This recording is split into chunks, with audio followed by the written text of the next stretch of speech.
Upon the confirmation of Queen Elizabeth II's death on Thursday, a series of protocols kicked into gear,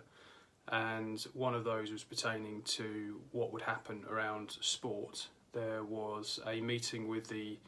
Departure of Culture, Media and Sport and all of the relevant sporting bodies to discuss what would happen next, and essentially the decision was left for all sports to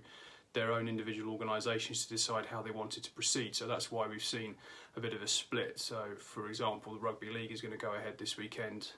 Rugby Union is going to go ahead this weekend, but obviously the Premier League, the WSL, the EFL have all decided not to. The impact on the schedule is going to be profound because it was already a condensed fixture list as a result of the Winter World Cup. And really every midweek is pretty much taken between now and November, so it's very difficult to see where these fixtures are going to fit in. There's obviously the situation as well, which is an ongoing one, that the next round of fixtures could be impacted by the Queen's funeral.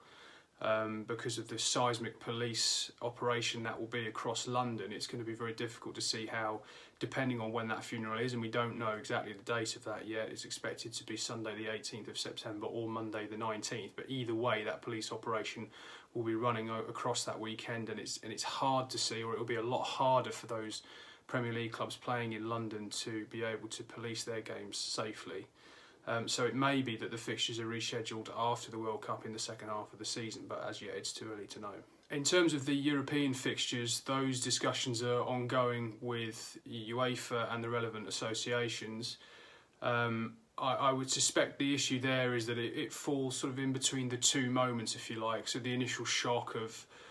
the Queen's death being confirmed, and then the state funeral that will take place, as we say, we think on the 18th or the 19th of